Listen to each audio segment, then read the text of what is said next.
Welcome back to Crucial Conversations. This is episode 10 of them. Yes, I finally made it into double digits. You know, I did one solo, then I had Chris Hippa. Right now, I'm on here with a guy that I've been meaning to sit down and talk to. It's almost by demand. He's been a high demand. People have been like, I want to see you and Q sit down. So today, I'm honored to sit down with my guy, Quincy Wilder. What's up, man? What's happening? Man, what's up? What's up? What you got going on with your life, man? Oh, man, I can't call it, man. Just surviving this COVID, man. You know what I'm saying? Surviving this COVID, man. Okay. That's the main thing, man. For sure. That's good to know, man. So first thing we did before we even got on air today is we played a game. We played in the championship game. Over here, West Central District Championship game in '96. That game was live. I think for a high school game, that was as packed as I've ever been in a gym. We had UPS packed out that day. It was crazy in there. I ended up getting a tape like maybe a year ago from my coach Mullen, and I had the Bethel game and had the Decatur game. I didn't quite remember the Decatur game. Because it's been a long time. Yeah, it's been a minute. But when I tell you, Q, I popped that tape in and instantly got mad. It was like, oh, yeah, I remember this game. I remember taking that loss because at that time, I was on the come up. And one way that, I had a list. And I was like, okay, I got to beat this player. I got to beat this player, this player, this player, this player. And you was like the last one. I had to get you. And I remember going into that game. I remember I was feeling beat up. But I was like, I got to get enough energy to pull this off. And we thought we had you on the ropes. You did. And I thought we had you gassed out. I remember down the stretch, and I watched it in the game. I remember down the stretch. I remember on the timeout, I went off, and I was like, Coach, just give me the ball. And I never usually did that. I usually got my buckets off rebounds and whatnot. And I was like, give me the ball. I'm ready to go. I was trying. So I hit a couple buckets down the stretch, and then I remember us not having enough time, and you had the ball at the last seconds. And do you recall that moment? Yeah, I do. Yeah, I recall all those, man. Can you walk me down that one real quick? Yeah. Now, the time that was left, I want to say it was about 12, 14 seconds. It wasn't a full shot clock. Yeah, it wasn't a full shot clock. And I remember that we didn't really have a play. It was just, give me the rock and then spread the floor. Uh-huh. And I remember I had it on the right side. Mm-hmm. And I can't remember who was guarding me. But I wanted to walk the ball down and work the clock down until you guys couldn't get another shot. Uh-huh. And so that was the main thing. Yeah. And I think it was a score tied. Yeah. Well, the score was tied, right? The score was tied, so we didn't have nothing to really lose at that point. If I take the last shot, so I can't really lose. There's not much pressure. Yeah. You know what I mean? If anything I miss, we go to overtime. And I remember looking out on the floor and getting ready for the shot, and I seen a double team coming. I don't know if it was. I think it was. You guys had a 7-footer. Yeah, right. Yeah, 6 and Matt McDonald. Right. Yeah. 6'11", whatever it was. Yeah. Basically. And I seen him creeping. Yeah, he was creeping. Yeah, right. Yeah. And so I just remember going to the right and just pulling up. I tried to pull up before he got there because they long. They can block your shot. Yeah. And I just wanted to make sure I got it up before he got there. And I didn't really see nobody else as far as, on my team. I was going to take the shot. Oh, yeah. But it just depended on how far he got out there, how deep I had to shoot it. So I was able to get inside the 3 to get it. So he got out there a little late. Well, you know what I'm saying? He got there a little late. It was That's late. What it was. It was late. It was late. It was late. It was and so, so like going into that play, we knew everybody in the gym knew you were getting the ball. Everybody in the gym knew you get the ball. For me, it was like, okay. There's nothing really I can do is make sure if he missed this, I'm grabbing this joint. You know what I mean? I got to end it. And we were supposed to play you straight up. But the guy who was guarding, hey, Mark, sorry, buddy, but it happened. We tell him not to reach. I tell him on the timeout, don't reach for the ball. Don't reach. Play him straight up. Because we didn't want you to come to the rack. That's why Matt was there. Okay. So if you came to the hole, you know what I'm saying, he would come. And then if you got around him, I was coming. Yeah, that would have been tough. So that's what we thought we were going to do. He's going to play you straight up and then jam you so you couldn't pull up. Mm-hmm. Well, anyway, he reached. You crossed over. Yeah. And then next thing I just seen you rise up, I was like, damn. Yeah. I mean, and I left too much time on the clock. Yeah, really. We got another one off because that was close right there. Yeah, we had like 3 seconds, and we got it into Charles, and Charles had one that had a clean look, and it rattled. But that was from 3/4 court. Yeah, but you know what I'm saying? Charles was good for those. Yeah, though. Pinkett could pull, man. The whole gym froze for a minute. I thought it was buckets because the ball was online. It was, and I'm like, man, if this go in, you know what I'm saying? Like, this is gonna hurt. Yeah, you know, and it hit the back of the rim. Yeah, you know, but it was online to go in. It was. We thought it was dropping. I mean, it was a good anything shot. closer would have just been a toilet bowl in it to pop out, but it was online. Yeah, it was. And I had a good look at it. I'm looking down at it like, man, this thing better not go up in here, man. Yeah. Everybody paused for a minute. It seemed like it took 10 seconds. It was quiet. Yeah, that was a live game. That was the livest game. Yeah, you know what I mean? Look, man. So when you go watch this, when you go watch the game, so that was my initial watch of the game. You know what I mean? Because I was just thinking about being there and going through the emotions. So when I watched it again, I'm watching it for what the game meant for me.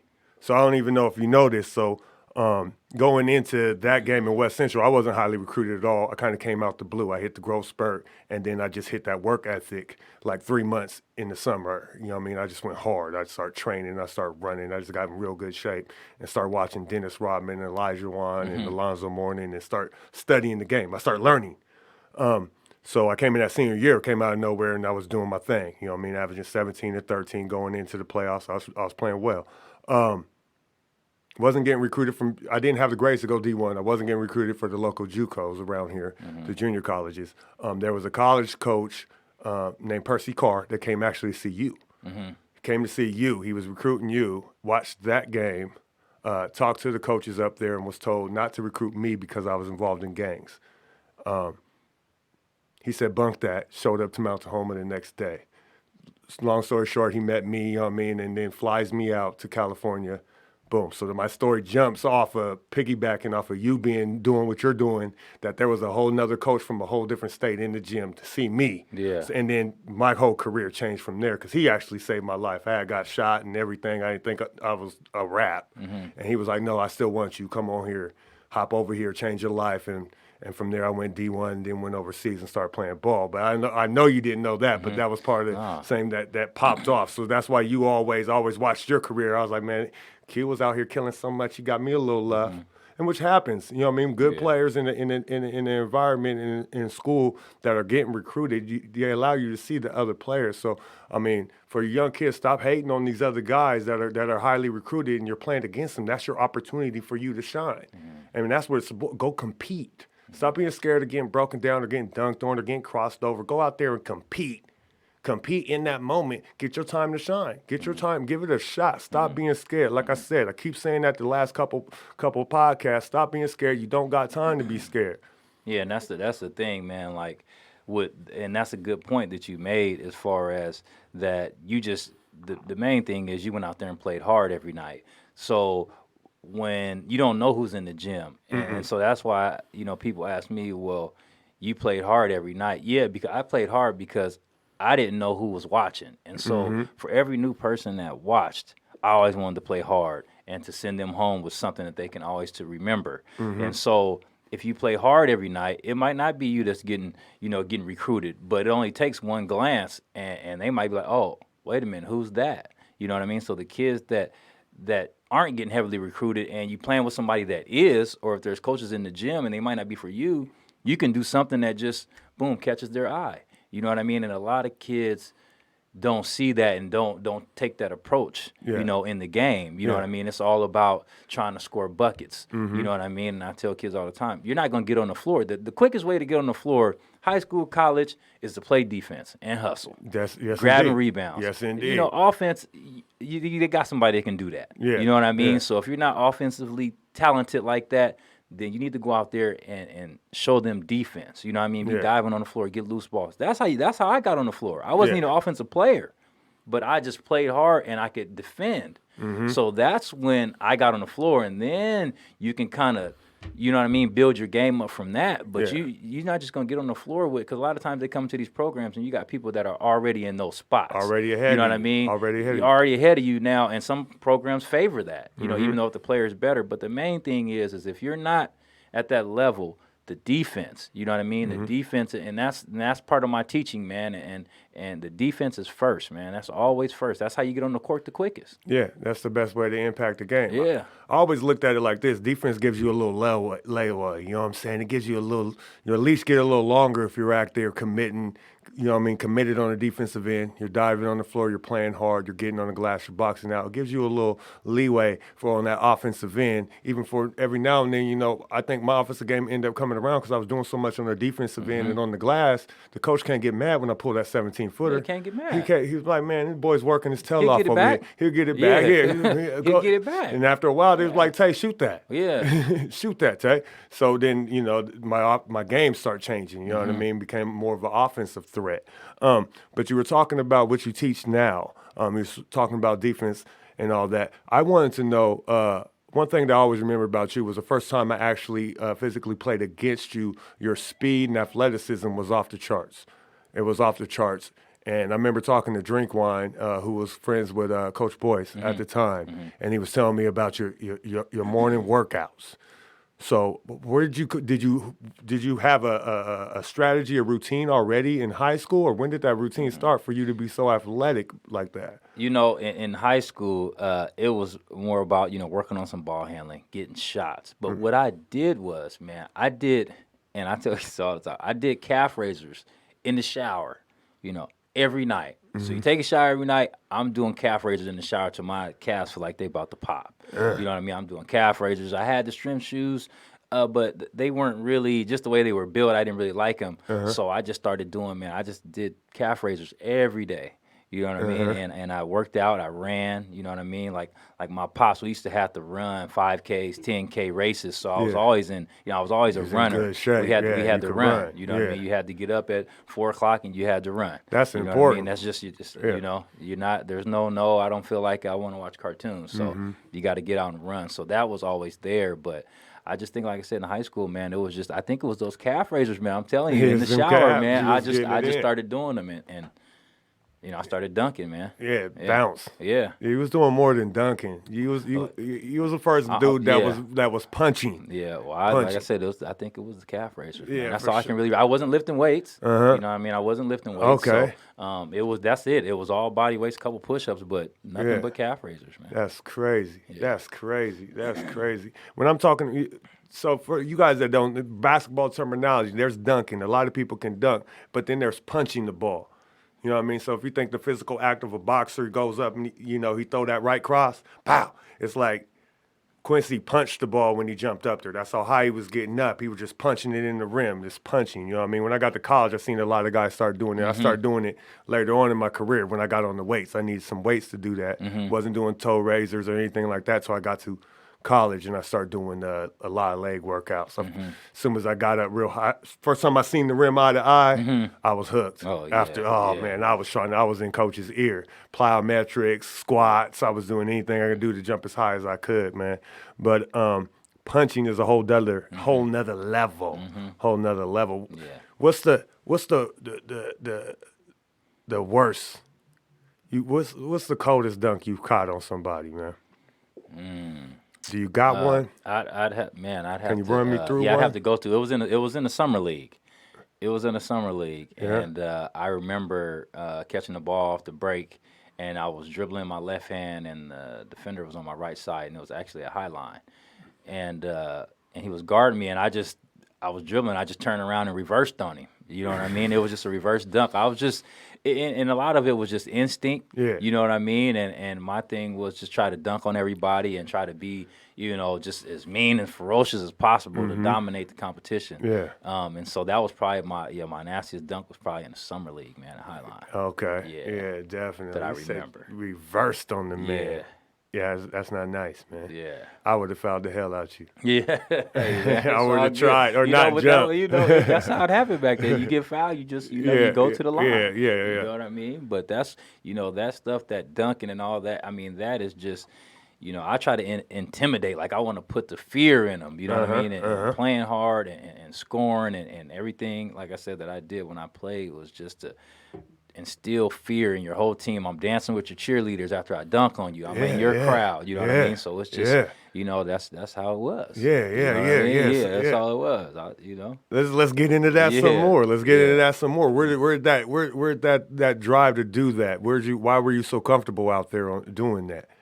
Man, I think it was just, I wanted to be the best. You know what I mean? I wanted to leave behind like a legacy, for my kids, and just as far as when people talk about me, to know that, okay, man, this dude, he played hard, man. He was in the stands, he was talking, you know what I mean, to Yeah, whoever, yeah. you know what I mean, and that's what it was, man. It was just, I just wanted to be remembered, and I wanted to be the best, and I felt that, in some people's eyes, they felt it was close. You know what I mean? The people that they would compare. So I always wanted to. I went that extra mile, to do the Uh-huh. extra things to get that separation. You know what Okay. I mean? Because I looked at things. I looked at, I looked at stats. I looked at who was around, who was in my class, and who was there. So that's what drove me. I was like, oh no, they're not better than me. You know what I Yeah, mean? And so yeah. that was the mindset that I had when I went into trainings or games, and that's how it happened like that, man. Yeah, yeah. Yeah, You had that killer mentality. yeah. Yeah, off top, you were ready. Yeah, yeah, you was ready for war. You played that way. And you were one of the few that I seen that play that way early. First time I played against you, I was like, yeah, he's out here trying to get it. I mean, I think that's why that game was so intense because it's like your energy and my energy in that game at the same time. Because if our team just thrived off, I'd just be pumped up the whole time. And if I'm pumped up, they pumped up, and we ready to go. And then you guys, so it was a constant button heads, man, and with the crowd going. So I think that's why a lot of people remember that game, when they talk about it. You know what I'm saying? Man, so that's another reason I'm going to need you to bring that tape back to me after you damn I got you, man. I I'm got going to you. need you to run that I back. got you, man. I'm going to need to bring that back. So let's get into some of the things that I want to talk to you about, because I'm going to tell you one thing. I'm extremely proud of what you've done once you went through what you went through as far as doing the time you did and bouncing back and getting right back on the horse and right back on the court and putting your story out there and doing the book. You know what I'm saying? So we're going to get into that situation. So from what I remember, 1999, I was at Drake. At that time, I had already made up in my mind I was trying to get to the league. I was going all in. You know what I'm saying? I was trying to develop my game. In my mind, I was just trying to meet you there. I was like, I know Q's going. When I got the news about your first incident, I was like, oh man, what the hell happened? You know what I mean? We weren't really in close contact. It was just mutual that, we from the town, you know what I'm saying, from the same area. Can you walk me through, other than the fact that it was a bad situation, how did you take that situation? Did you learn? I want to know what you learned from that situation, you know what I mean? Because we've all been put in, and some of these guys are going to get put in those situations. What Right. did you learn about that? Looking at it now, man, and I mean, even back then, like it was, it was just like I said, it was a bad decision. And as far as what I learned from it, man, that you can things can change in a split second. You know what I mean? Yeah. And now you have to kind of analyze things, and before you do them, and think about things and think about the outcome of things. And back then, I didn't think like that. I just thought that, okay, this is who I am, and I could do what I want. Okay. You know what I mean? And you can't think like that because kids now, they think like that too. It's just with the media and everything that's going on. Like you really feel like you're a star out there. Like Yeah. you're a famous person out there. And so you feel that you can do these things, and whether it's hurting people or whatever, and then get away with them. Yeah. You know what I mean? And like I said, my head just wasn't screwed on right. You know what I'm saying? Like I had some issues, some stuff that I was doing, on the court or off the court. You know what I mean? Okay. It was like two separate people, and so I felt that that I can just get away with it, man. And you can't do that. You know what I'm saying? Yeah, 'cause yeah. you'll have to pay the price for that, and that's what happened. Okay, so it was you were feeling super confident. The Yeah, ego, man. the ego that every man has. You had Yeah. one early because you did I mean, let's before it. you was famous. Yeah. You know what I mean? And You was a Jordan of our era, you know what I'm saying? So I know there was all kind of pressure and all kind of things thrown your way that was probably even worse than the situation that you got caught up in prior to that. Because I had got put in situations, some of these other guys have too. Right. You know So how I it go. know there was situations. Right. You know what I mean? That situation just happened to get you caught up. But there's caught up. many of them where we duck and dodge and it Right. doesn't hit us. You know, you just got that, you got hit with one. You know what I mean?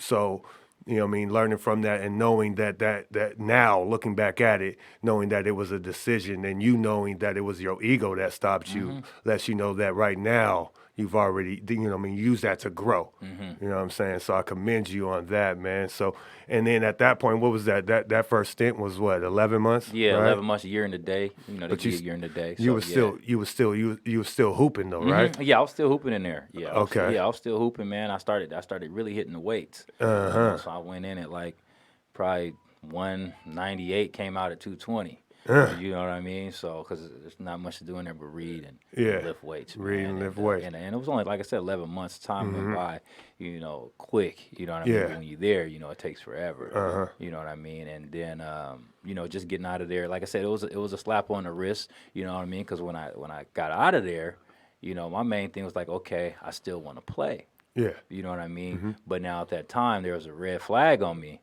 because they didn't know how I was going to react to things. You know what I mean? Is he just going to go off and do something crazy? And so I was kind of mad about that they basically wanted me to prove myself again. You know, these college coaches wanted me to prove myself again in order to get to school, in order for them to give me, you know, a scholarship.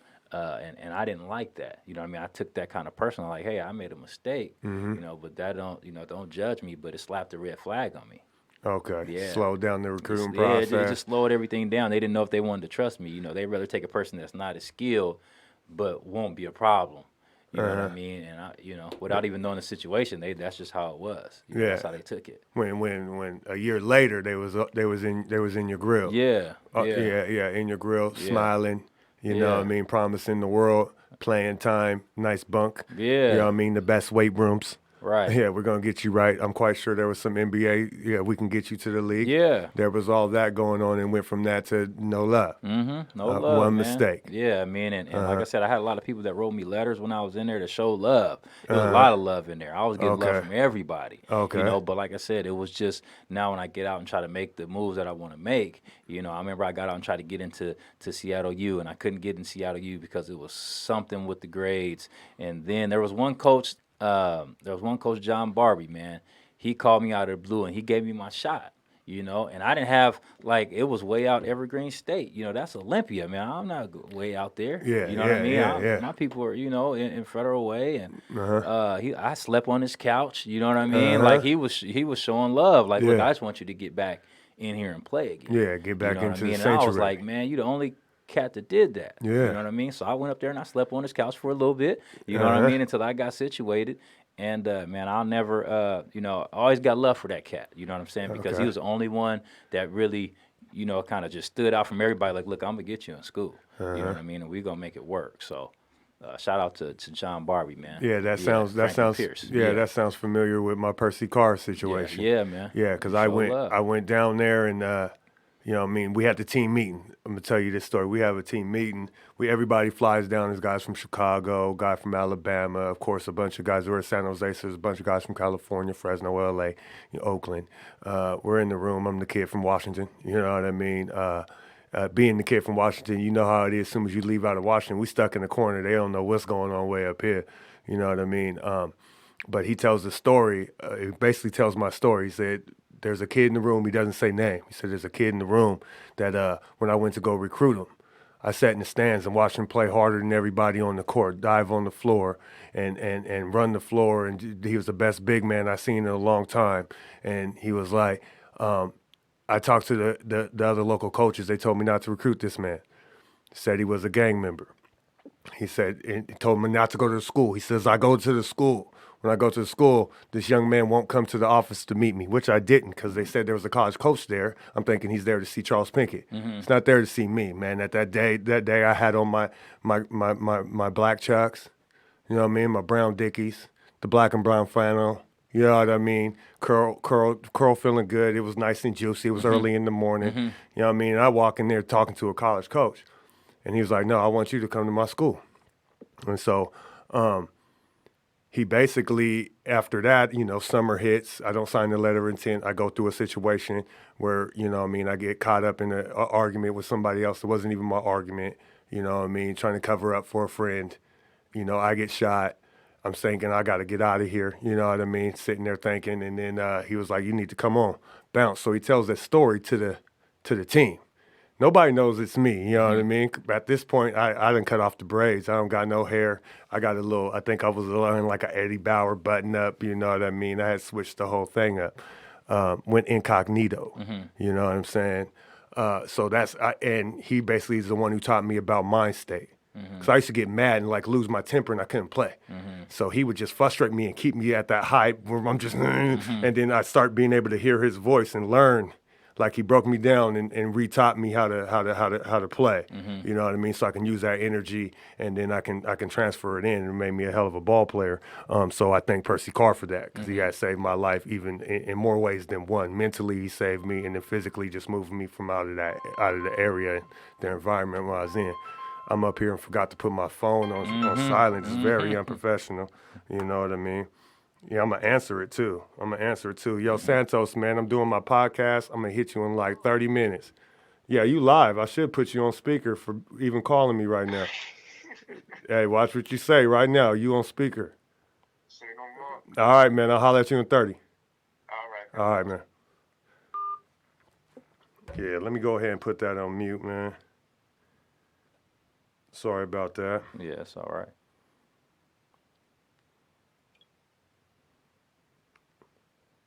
But yeah, that whole situation that you were talking about when you're talking about that coach, man, I understand what it's like to have a coach that does that for you. You know what I mean? Just somebody that believes at the time. You know what I mean? I'm trying to be that guy, and I'm trying to invoke a lot of other guys that start doing the same thing for these young men that's out here. And I'm even trying to I want to do it for people. You know what I mean? I want everybody to start moving into a realm where they're a little more comfortable with themselves. One thing that I commend you on, another thing I commend you on is just the fact that your bounce back game, coming into getting out of prison the second time, right? We already know the situation. I'm not gonna go in that. For you guys that want to find out, you can look that up, or you can check out the book that's coming. Okay, the book it's gonna drop next year, man. Hopefully, beginning of next year, man. I'll let you guys know. As soon as it gets ready, I'll let you know. So what is it? Can you give me a little syllabus? So basically, Okay. It's a memoir, man. Basically, it's on my life and things that I've been through. And when you read the book, when it's all complete and done, man. And like I said, I've been saying this for a minute, but anybody who's written a book, it takes some time. You know, it's a process, man. I wanted to have it done this year. It just didn't work out that way. But I've been working on it, man. I've been putting a lot of time into it. And I wrote the book. It started out as a journal, and I wrote it from inside my cell. And so it deals with stuff that, that I was dealing with in there as far as thinking about things going on out here. It deals with just, like I said, my life up to that point, the decisions I made, where I am, where I am now.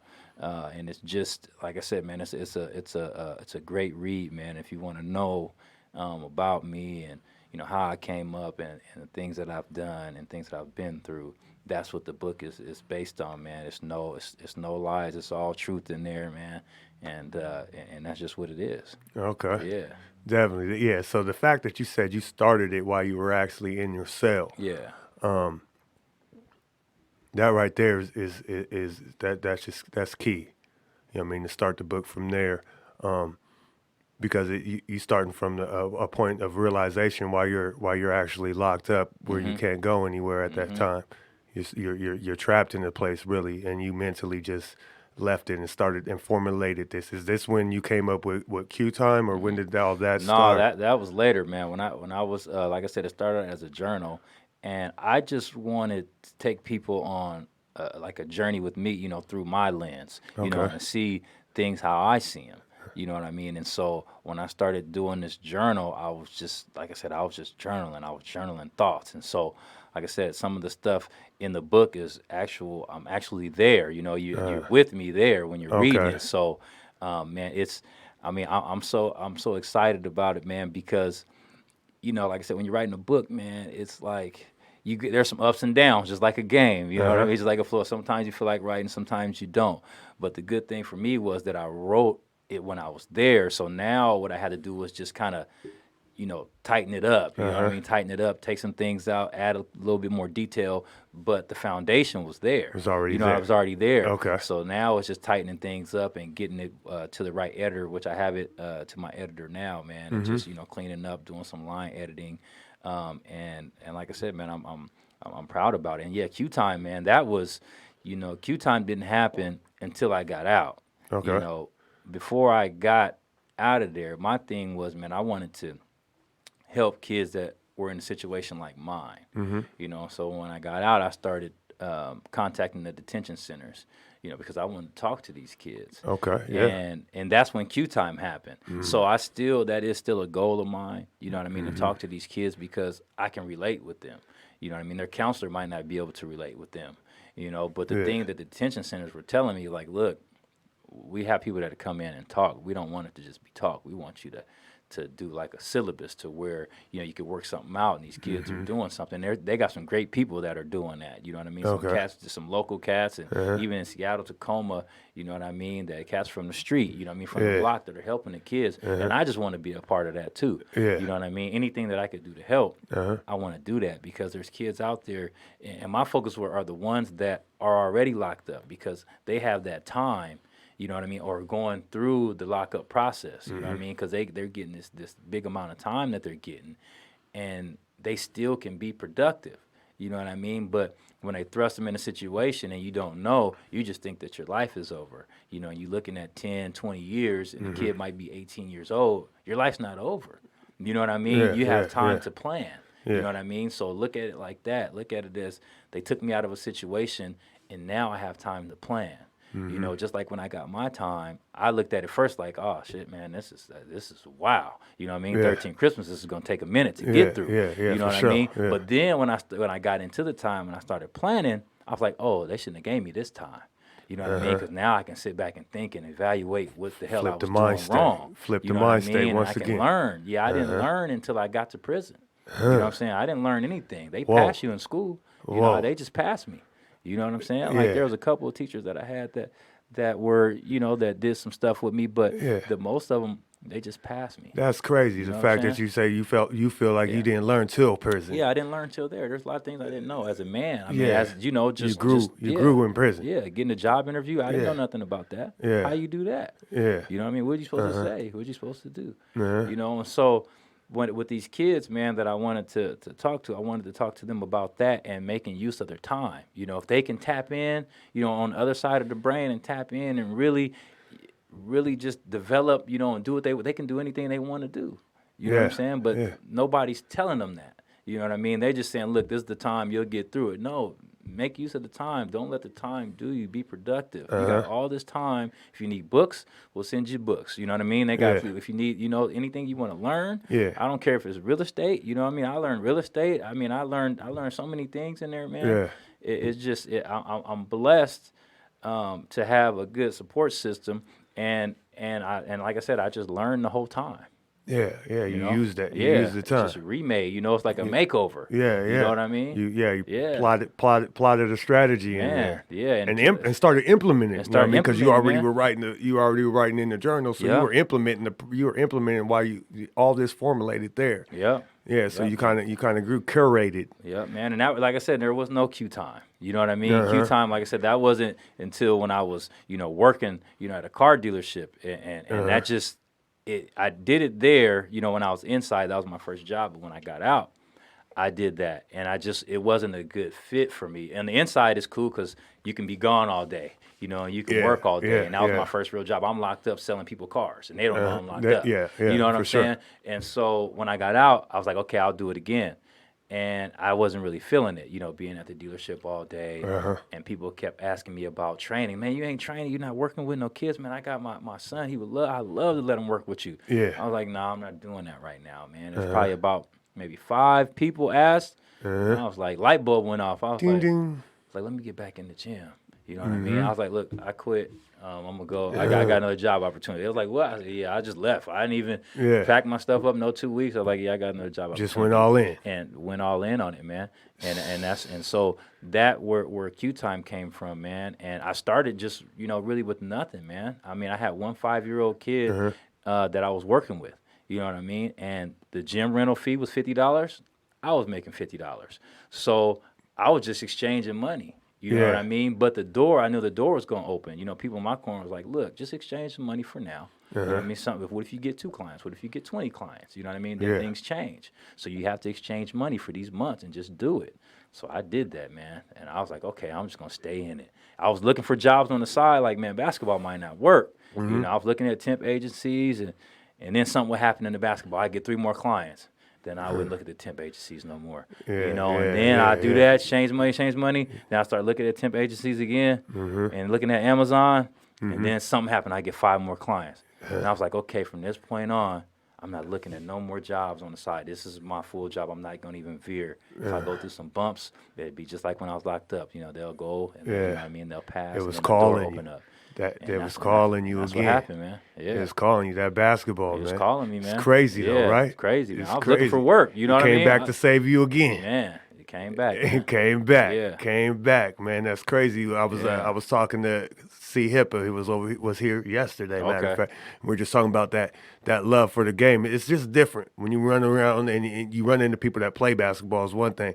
People that actually love it and can't stay away from it, it's a different type of thing. It's something in you. Like, even when you go away from it, it seems to find its way. Like, nah, you come on back here. Like, you were sitting over there, you're selling cars, and people noticing who you are, and they're like, yo, man, it's an opportunity. That's people that's showing love all over again. All love. Like, this is cute. Yeah. Like, come on, man. Yeah. You know what I mean? People are attached to that. They're attached to those memories of who you was and the opportunity. They know the story. They know the story. If people seeing you those years later and they seeing you, they know the story. They know what's up. You know what I mean? The fact that they went out there and they letting you work with the kids, and then you're showing them, you know what I mean, that you're responsible and you putting in the work, and you're showing them that you understand what you did was wrong, and you're putting in this work and you helping these kids out. Man, is a beautiful thing, man. But the thing is like the calling is like a constant echo, man. And then speaking of echoes, when you're saying talking to the kids that are incarcerated and people that's doing time, and speaking that positivity and giving them a roadmap or giving them another avenue, all those things need to be echoed. So that was a main thing about what I want to do on this show. People that are actually speaking and making the movement, actually trying to give you just another bump, another assist, you know what I mean? Just to pass you the ball on my platform, to share platforms, and just to provide a bump for the guys that are doing something that's positive, you know what I mean, in the community with themselves. Because first of all, we got to take care of ourselves before we take care of other people. True. And one thing that your self-reflection right now is amazing, how you sat back and you understood what was going on when you made your decisions. When you were young, just like you understand what's going on when you're making your decisions now that you're older, and you're making the decisions that are great decisions that are making out to be great things, and you're moving forward on a great purpose. You know what I'm saying? So this is all beautiful things, man. I'm excited for it, man. Like I said, man, I appreciate it, man, and I just, like, if they're watching, like I said, like when Q time happened, the me helping the people that's incarcerated, it didn't go to the wayside, but I got busy with Q time stuff, and so I wasn't able to create the syllabus that they wanted. You know what I mean? But like I said, if there's anything that I can do, you know what I mean, all they got to do is just tap in with me. You know what I mean? Because that's always gonna be in my heart. You know what I mean? To do that. You know what I mean? I'm not acting on it right now like I should be, on this, and I've been out. I'm going on 2 years now. You know what I mean? And Q time, like I said, has taken up a lot of my time. But I'll always say that is, if they call me and say, hey, come speak to 2,000 kids, all right, well, where's it at and what time? Do you need me this Saturday? Okay. Yeah. You need me next Saturday? So I'll always tap in like that. You know, I for don't have to sure. set nothing up for them. You know what I mean? Because it's all from the heart. You know, it's all from, I'm just telling you, it's all from the hip. You Yeah, know what for I'm sure, saying? And for so, sure. Just that they tap in with me, whatever they need, you know what I mean? I'll be there for that. Yeah, definitely, man. Yeah. You hear the man speaking, man. That's real talk. You know what I mean? That's real talk, man. So if anybody, you know somebody that knows somebody that knows somebody, you want to connect, gang, hit them up, man. It's scrolling along the bottom right there. You know what I mean? So make sure you guys go ahead and hit him up, man, because he's serious about what he's talking about. And this is he's a man on a mission, man. You've always been that way. I'm happy to see you so confident and moving strong and moving forward through all the BS and the turmoils and the bumpy roads. You know what I It's mean? out there, man. But we all go through it. Oh, you know yeah. what I'm saying? Everybody has these roadblocks, man, and we all go through something. You know what I mean? To be successful at whatever we're doing. You know what I mean? It's just, you know, some people give up. You know what I mean, on their dreams, you know what I'm saying, or like they let a friend or somebody, you know, talk them out of their dream, and they don't intentionally do it. You know what I'm saying? Like I did it, like on my Facebook, man. I'll be driving sometimes and I'll go live, and I was like, if you have some person and they're just talking to you, and you might want to, you know, buy a house or something, and they, oh man, it's expensive out there, man. I don't know if I do that out there. And they're not intentionally trying to talk you out of it, but if you're not, you know, really conscious of, you know, making your own decision and just taking what it is just, okay, that's just their opinion, you know what I mean, and still do it, because some people are like, yeah, you're right, it is expensive. All right, I'll try next year. Yeah. Boom, your idea's gone. Yeah, you know what I mean, and they killed it, but they didn't mean to, and you didn't know. But that's how a lot of things happen. Oh yeah, you know what I mean, and nothing ever, you know, it doesn't even blossom no more, because the next year you might have something else going. So if you got something that you want to do, don't listen. I mean, take a little advice, but always just use it as, okay, that's their opinion, and that's it. You know what I'm saying? Indeed. And then do what you want to do. Yeah. Don't let people be a dream killer. Yeah. Don't let people and be they a don't dream intentionally killer. do it, Yeah. but it's just some people. It could just be 2 words. Oh man, and then you like, dang, I gotta rethink that one. You know what I'm saying? And I mean, I get it, but just I always tell people, be conscious of that. You know what I'm saying? Because 1,000 dreams probably get killed every day. People come up with certain things, certain plans. All the time. You know what I mean? Things they want to come up with. You know what I mean? And then, you know, you know, they talk themselves out of it sometimes. You know what I mean? Like, I'm trying to put together an app, and I'm like, man, should I do it like this? Should I put this app together? Oh man, no, I'm staying on it. Yeah, you know what I'm saying? Like, I'm putting it. together an app, and I'm staying on it, regardless of how long it takes. You know what I'm saying? But that's the thing, man. You got to just stay with it and listen to people. You know, take heed to what they're saying. But at the end of the day, make your own decision. If you're ready to do it and you got the cheese to do it, do it, man. Yeah, bet on self. Do it, man. You know, Bet on self, do man. it, man. Trial and error. Hey, you know what I'm saying? Yeah, Trial man. and error. That's you the know, only that's how way we learn. you gotta live. know You what gotta I'm learn saying? that way. I'm That's putting where it it's all at. in. You can't be know what I'm mad saying? at nobody if you did it on you. You can't If be it's mad on at me, nobody, man. it's on me, man. be Like, mad yeah, at I want to go reach this goal. I'm going for that. You know what I mean? And you can't allow dream killers to do that, man. Yeah. Especially when you're chasing the dream. Then you got to, you know, especially once you set it up. So don't, you know, you're dreaming something big, man.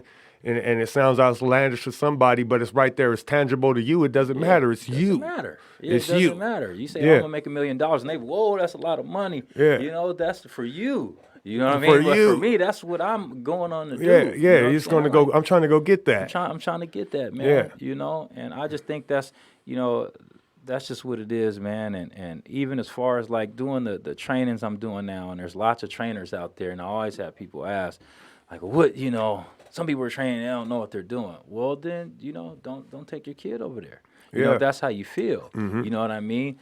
But I feel that, like, the kids that I train, if they want to go train with, you know, someone else, then I'll be there. Everybody has different views on, you know, on what they teach. I'll never, you know, say, oh man, don't take him over there. You know what I mean? He'll rob you, you know, or he's not that good. No, go try it out. You know what I mean? Go try it out, and then you come back. You know what I'm saying? But it's all love, you know, because we all trying to help the kids out. You know what I mean? And so, I mean, man, it's just, like I said, it's a lot. You know, some people want to be, you know, to this trainer, or don't want to, you know what I mean? Don't want their kids training. Look, just let them. You know, let them get the views. And everybody has different views on training, and that's how I feel. And people ask, well, you know, do you think you're the best trainer? Yeah, that's me. You know what I'm saying? That's just me. That's how I think. And they should feel the same way. Yeah. You know what I mean? If you don't, then you're in the wrong game. Yeah, You know what I'm definitely. saying? Yeah. You gotta. It's not arrogance, man. It's Yeah, just it's self-confidence. It's You know what I confidence that mean? needs to be there. It's got to be there, man. A lot of people don't do that. Let's be honest with you. Yeah. What you train? What we training? Yeah. What we training? We train you to come with confidence. If you hit the court when you don't got confidence, you're Right. not going to do anything at all. You're right. At all. So Yeah. you got it. So as a trainer, you got to come in with confidence. gotta As a come in coach, with you come in confidence. like, no, I don't take no, and no bow down. Right. You know what I mean? No bow down. We come in everything. We're going all out, and you got to do that as a trainer, man, and do that. You know, as far as when it comes on the basketball side, man, to teach these kids that it's cool to go hard. Because that's one thing that I noticed when I got into coaching. Some of these guys just want to be cool. Just be cool. Just be cool. You worried about what's going to happen on the gram Right. while they're taking pictures. Right. You know what I mean? You out there taking pictures of the game when the ball's rolling on the floor. I need you to get that. Right. I don't need you taking pictures in the game. I need you to get the ball that's on the floor. We need that possession. You Right. know what I'm saying? There's one thing I got to get to I've gotten across to the kids that I've coached over the years is I got them to just go all out and play. Guys that weren't basketball players, they were playing other sports, came to play with me because they just like getting down. I'm like, hey, coach, I love playing with you, man. We just get after it. We on the defensive end. We diving on the floor. We're attacking the glass. You don't care about offense as long as we pass the ball and take an open look. Simplify the offense.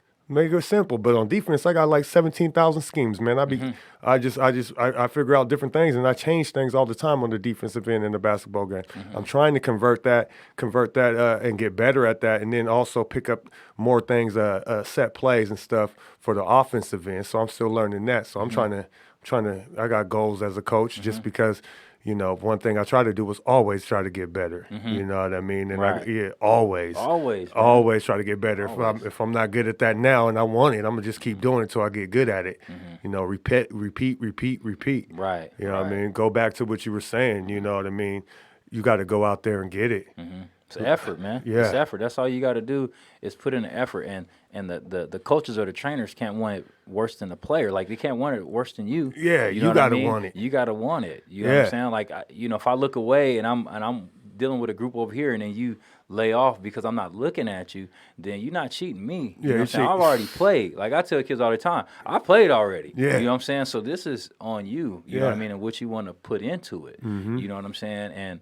And I think that, that just comes, like I said, that's mentally, when they get tired. So in my trainings, I get the kids tired. We do a lot of things where we're moving around a lot. I try to, I stay moving, you know what I mean? And the things that we do I try to make them live situations where they're not scripted. You know what I mean? Where it's just not, he goes to the basket, dribbles right, and then it's there. I want it to be go to the right, and now you got to make a decision because somebody's coming to steal the ball. Yeah. You got to go left or right. So those are quick reactions. Quick You know what reaction I'm saying? moves, And okay. and just teaching them that, because like I said, a lot of times the cone work is cool. You have the cone and crossover, but I want to mix it up too, to where, like I said, they have to know how to react in those live scenarios, because the game is moving so fast. And I teach the kids that when we're doing ball handling, I want you to do it so fast to where you lose the ball. You know what I mean? Where the ball spits out 10 times. Yeah. Then on 11 time, but that's the only way we can simulate game speed. You know what I mean? You have to be able to simulate that, and breaking the game down as far as, okay, I tell them, okay, well, what are you looking at? If I'm guarding you and my right leg is up, what are you looking at as an offensive player? This is chess. This is checkers. Yeah. You know what I mean? You don't just get the ball and go. Yeah. A lot of kids nowadays I see are skipping steps. I don't know if it's how they're being trained, you know what I mean, or certain things that they're doing. They're skipping steps on offense to where they just catch it and go. Yeah. Until now you got to break the offense down. Yeah. Break the player apart. You're supposed to be the puppet master with these strings and making the defender do the dance. Yeah. And so it has to be like that. What are you thinking about when you get the ball? I'll stop the whole practice and, okay, tell me what you're thinking about right now. What are you looking at? Well, okay, well, how's his feet? What is his hands? Yeah. What are you thinking? So Yeah. that's how I want the kids, when they get the ball, and really be analyzing before you get it. Breaking it You know down. what I Yeah, mean? yeah. And It's if we already go broke through it, down. now it's already, when you get the ball, now it's just like clockwork. Yeah, the ball's in the air. You see already your gone. man's closing out to you because he got to close out because you just hit that 17-footer. Yeah, and his so foot sloppy, his foot footwork is sloppy. Oh sloppy. yeah, because the Yeah. last time I already read the ball's still in the air Yeah. though, and you're reading it as it's coming. I'm about to just rip right Yeah, now because rip he's right. I'm gone. I'm already gone. I'm gone. I'm already looking at this guy. Oh, big man's on the hoop. I'm gonna have to go over the Yeah. top of him. Rip, boom. But that process is needs to be taught. There's a lot. because I started reading the defense late in my career. I didn't read in high school. I just basically just out hustled everybody. That was my whole thing. I was still working on my offensive end, but learning how to read happened within 3 months after I went to college. I started getting it because I had enough post moves to where once I got it, I had enough post moves. You're not going to get the ball from me, and I could reverse pivot either foot. You know what I mean? I knew all the little tricks out there, so that's when I would read. So a lot of people are like, "Oh, he's doing a lot of moves on the block," but my initial catch and the reverse pivot was actually just so I can read what was behind me. So I'll reverse pivot just to, without dribbling, just. I like that reverse pivot. Too. Yeah, I'll reverse. Pivot is so man, nasty. it's the you can see everything. Right. Reverse pivot, boom, and you ain't, especially when you haven't dribbled. And I ain't dribbled nothing. I could step back from there. You know what I mean? I could double the jab, boom, boom, go by. You know what I mean, and make the read. So a lot of things that I teach right now was. For the big man, I teach a lot of footwork at Mountain Home. I treat a lot of footwork, but I teach the guards that too. Because as my career went, I ended up posting up at about 10, 15 feet away from the basket. Anyhow, just mid-ranged out. If you bid on the pump fake, I'm going to the rack in one dribble. Couple moves. Yeah. One dribble. Yeah. Just one dribble. It's If easy. I can get there in one dribble, I'm good. Right. I don't need. There's no super behind the back unless I was in open court, half court, man. Reverse. One Pump dribble fake. pull up. Yeah, I can go both ways. We're good. Right. I'm good. That's all I got to do. But these kids, they don't understand that. Most of them don't. But when you see them that play with that maturity, those are the kids that are getting those easy buckets. Getting the easy buckets. And you see it, be like, ooh, that young boy Shot cold. fake, one dribble pull up. You like, okay. Yeah. He been. Yeah. Somebody done Somebody got to him. to him. Yeah. And he's and they figuring it out, man. And it's a click too. It's got to click. It's got to click, man. It's got to click. Yeah. And I mean, like for me, man, when I was in high school too, and even in college, man, like I didn't really learn how to train like a professional. You know what I mean? Until I left USC. I didn't learn how to train like a professional. I knew how to train and get shots, but like as a professional, until I got the keys to the gym and I was in there by myself and had to shoot away, and I would learn things kind of like on my own, how to train like a professional, and you can't miss shots. You know, that sounds crazy, but you can't miss open shots. Yeah, your open shots got to hit. You got to hit. You're open. Those are buckets. Those. And so when that's why you're there. Yeah, and so now when I share it now, I tell them like, look. All this game and stuff that people are giving to you, make sure you listen to it, because I didn't have that. You know what I mean? And it took me, well late into my career to figure out how to, consistently knock down an open jumper. You know what I mean? And, when people leave you open and a one dribble pull up, you know what I mean? And certain moves that, that you can get off at all times. So that is very, very important. And it took me a long time to figure that out. Yeah, it's just like I remember when it clicked for me and I had figured that out in my basketball game. I just was like, oh, I wish I knew this 2 years ago. Like even when you go to watch that game, I was watching you too. There were so many opportunities for you to get open looks that you didn't take, that you didn't know at the time. Yeah. And it's the same thing with me. I was like, I passed up so many open shots. Like I could have got to there easy. And I just never even looked. Right. I never even took the time to read what was going on. It was like you give that knowledge to the same kid that can do the same athletic things, and you're like, whoa. So I think that's what drives me. It was like, if I can give that knowledge to these kids and it clicks, because it's going to click different for everybody. Yes. Some kids it clicks in high school. Some kids it'll click early. You know what I mean? They're in 6th grade and these guys are dropping 50. Right. And you can watch it like, ooh, he done figured it out already. You know what I mean? And you see some people, I've seen guys that were horrible in high school, especially because I played some semi-pro ball here when I got home. I was really involved in the Tacoma Thunder and all the Tacoma teams out here. There was guys that weren't very good in high school, and now they were 25 and they just been playing at the gym, and all of a sudden athleticism kicks in and they can ball because now they just understand simple things. Right. You like, man, hold up. Man, all of a sudden he's a shooter. Right. All of a sudden this guy got knocked down 3, man. He couldn't make a layup in high school, but all of a sudden at 25 he's a 3-point shooter and he's wet because he's just been in the gym. You know what I mean? And it clicked. He was like, well, he's not trying to dribble behind the back and do the triple moves that he was doing when he was in high school getting ripped. He didn't. He was when you said he didn't have a handle, he was trying to prove it. Instead of I don't have a handle, but I can shoot it. Right. You know what I'm saying? So I've seen that happen, man, which is interesting. The thing I always imagined, I was like, it would have been cool to see Prime Quincy.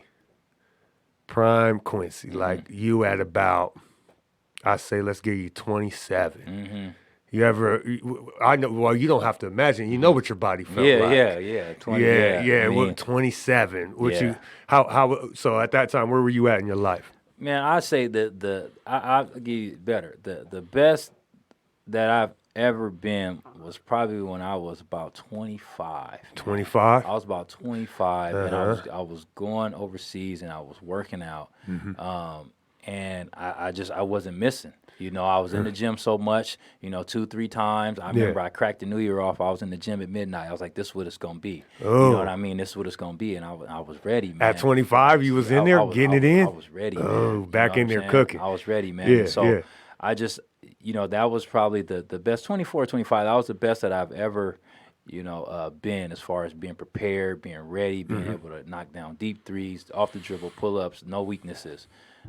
Yeah, man, that was, that was nasty, man. And I think about it, be like, oh yeah, I was ready. You know what I mean? But like I said, God has other plans for us. You know what I'm saying? If it's not that, then something else. So another door opened up for me. Yeah, you know for what sure. I mean? And so now I just try to help kids out, man, and the ones that listen, you know what I'm saying? The ones that listen and really, because a lot of kids, they don't know, you know what I mean? So they get to looking up and see, oh, damn, you average 30, so you got to know something.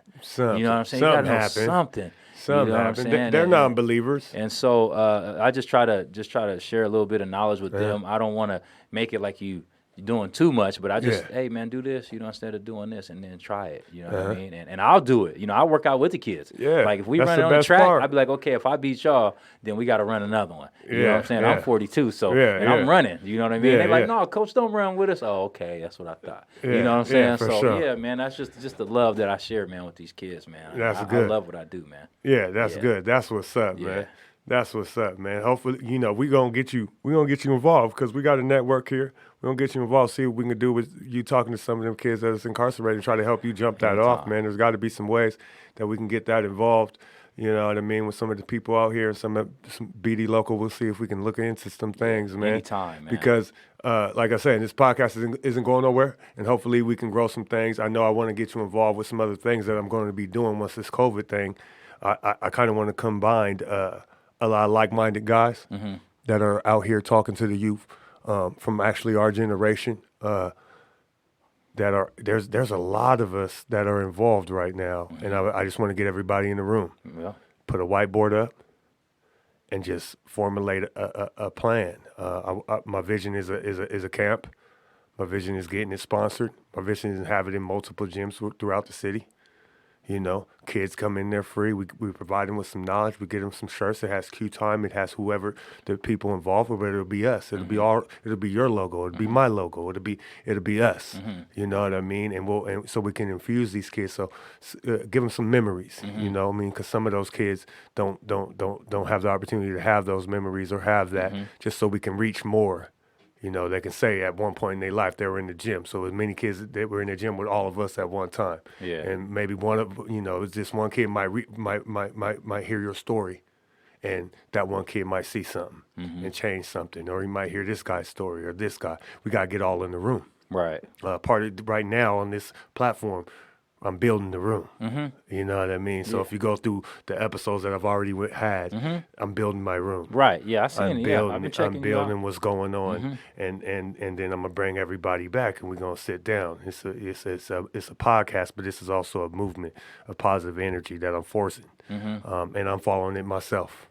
Yeah, for sure. I'm following it myself. Yeah, for sure, man. I mean? Like I said, and I appreciate you and commend you on what you're doing too, man. Like I said, I tapped into a couple of them, and just kind of seeing what you was talking about, and I was like, man, that's a good thing right there. Yeah. You know what I mean? Because this is a platform, man. Yeah. And and you allowing people to come in and share their stories, and you throwing questions and giving your feedback and sharing some of your story too. So I mean, it's all working for you, man. So this is a good thing. That's why when you told me, I was like, yeah, I'll be down there. Just tell me when. You know what I'm saying? I'll come down there. My schedule's easy. I can get this in. You know what I mean? Yeah. So I appreciate you having me come down, man, and and just talking with you. So it's all good. Yeah, for sure. We're Yeah. gonna definitely have to talk after you watch that tape. Oh yeah. I'm for telling sure. you, man, Yeah. you're gonna be in there like, Yeah.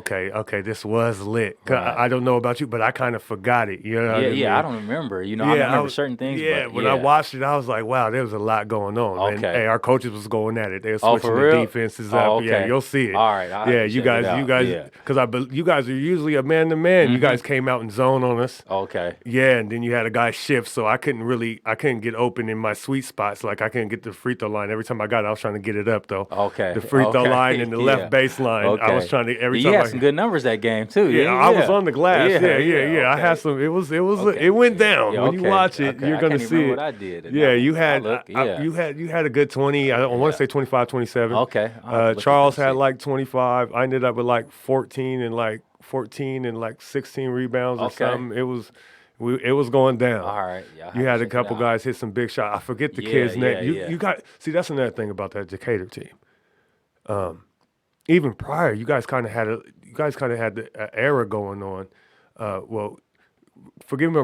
I always put you in the category were you around Michael Dickerson? Yeah, he was. When I was a sophomore, he was a senior. Okay. Yeah. Okay, and then there was a Roberto. Yeah, Roberto. Yeah, that's my cousin. So we was there. Yeah, hey he was man, there. that guy looked out for me. He was one of the people I talked to personally on the phone while I was at Drake. He got me through a lot. You know what I mean?